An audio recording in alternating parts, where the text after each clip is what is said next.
Case నమోదుకు పోలీసులు ససేమిరా అన్నారు. ఈ ఘటనపై తీవ్రంగా స్పందించిన యూబీ కంపెనీ ప్రధాన కార్యాలయం ఢిల్లీలోని కేంద్ర హోంమంత్రిత్వ శాఖ దృష్టికి తీసుకెళ్లింది. దాంతో తప్పనిసరి జేఆర్పురం పోలీసులు ఎమ్మెల్యే ఈశ్వరరావు వర్గీయుల మీద ఈ నెల 16వ తేదీన రాత్రి కేసు నమోదు చేశారు. తమ వారిపై పోలీసులు కేసు నమోదు చేయడానికి ఎమ్మెల్యే ఈశ్వరరావు తీవ్రంగా పరిగణించారు. యూబీ కంపెనీ ప్రతినిధులపై ఆయన వర్గీయులతో ఎస్సీ/ఎస్టీ వేధింపుల నిరోధక చట్టం కింద కేసు ఫిర్యాదు చేయించారు. పోలీసులపై ఒత్తిడి తీసుకొచ్చి యూబీ కంపెనీ ప్రతినిధులపై కేసు పెట్టించి ఎఫ్ఐఆర్ కూడా నమోదు చేయించారు. కంపెనీ ప్రతినిధులు వెంటనే అరెస్ట్ చేయాలని కూడా పోలీసులపై ఒత్తిడి తెచ్చారు అంటూ ఇదో సంచలనాత్మకమైనటువంటి వార్త హైలైట్ చేశారు. ఈ వ్యవహారంలో శ్రీకాకుళం జిల్లాకు చెందిన మంత్రి కింజరాపు అచ్చెన్నాయుడు జోక్యం చేసుకున్నారు. ఆయన కంపెనీ ప్రతినిధులు ఎమ్మెల్యే ఈశ్వరరావుతో మాట్లాడారు. కంపెనీ ఉత్పత్తి ప్రారంభించాలంటే ఏం చేయాలో చెప్పారు. అచ్చెన్న మంత్రం పనిచేసింది. ఎమ్మెల్యే ఈశ్వరరావు వెనక మంత్రి అచ్చెన్న ఉన్నారన్నది యూబీ కంపెనీ ప్రతినిధులకు అర్థమైంది.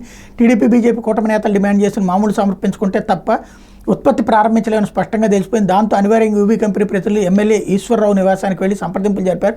వారిపై ఎమ్మెల్యే ఈశ్వరరావు తీవ్ర అగ్రవేశాలతో చిందులు దొక్కారు. తమను కాదని ఈ ప్రాంతంలో ఫ్యాక్టరీ ఎలా నడుపుతారంటూ మండిపడినట్టు సమాచారం. ఢిల్లీ నుంచి అయినా ఎక్కడి నుంచి చెప్పించినా సరే ఇక్కడ తాము పచ్చజెండా ఊపితేనే ఫ్యాక్టరీ గేట్లు తెరుచుకుంటాయని, లేకపోతే లేదని కూడా కరాఖండిగా చెప్పినట్టు తెలుస్తుంది. దాంతో యూబీ కంపెనీ ప్రతినిధులు బంటుపల్లి ముఠా డిమాండ్ చేసిన మేరకు వసూళ్లు ఇచ్చేందుకు సమ్మతించి తిరిగి వచ్చినట్టు ఆ కంపెనీ వర్గాలే చెప్తున్నాయన్నటువంటి వార్తని హైలైట్ చేశారు. ఇప్పుడు ఆ కంపెనీ ఏం సమాధానం చెప్తుంది? సాధారణంగా అధికారంలో ఉన్న వాళ్ళతో గొడవ పెట్టుకోరు.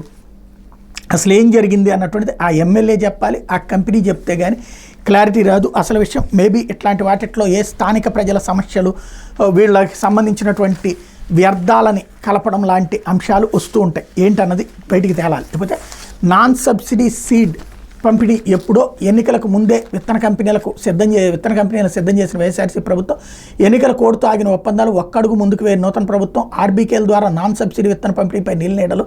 విత్తనాలు ఎప్పుడు వస్తాయో తెలియక రైతుల ఆందోళన అంటూ నాన్ సబ్సిడీ విత్తన పంపిణీ ఈసారి మరింత ఆలస్యమయ్యేటట్టు కనిపిస్తోంది. ప్రతి ఏటా సబ్సిడీ విత్తనంతో పాటు నాన్ సబ్సిడీ విత్తనాలు కూడా ఆర్బీకేలు అందుబాటులో ఉంచేవారు. కానీ ఈసారి ఆ దిశగా ప్రయత్నాలు జరగడం లేదు. ఎన్నికల వేళ ఖరీఫ్ సీజన్లో రైతులు ఇబ్బంది పడకూడదని ముందు చూపుతూ గత వైఎస్ఆర్సీ ప్రభుత్వం సబ్సిడీ విత్తనాలు సిద్ధం చేసింది. ఎన్నికల కోడ్ కారణంగా ఈసారి కాస్త ఆలస్యంగా ప్రారంభమైనప్పటికీ సబ్సిడీ విత్తన పంపిణీ జోరుగా సాగుతోంది. అగ్రి ల్యాబ్స్లో సర్టిఫై చేసిన సీడ్ ఆర్బీకేల్లో నిల్వ చేసి రిజిస్ట్రేషన్ చేసుకున్న రైతులకు పంపిణీ చేస్తున్నారు. ఇప్పటికే పచ్చి రొట్ట విత్తనాల పంపిణీ పూర్తి కాగా వేరుశనగ విత్తన పంపిణీ 90% పూర్తయింది. వరితో సహా ఇతర విత్తనాల పంపిణీ ఊపందుకుంటోంది అన్నటువంటి వార్తని హైలైట్ చేశారు.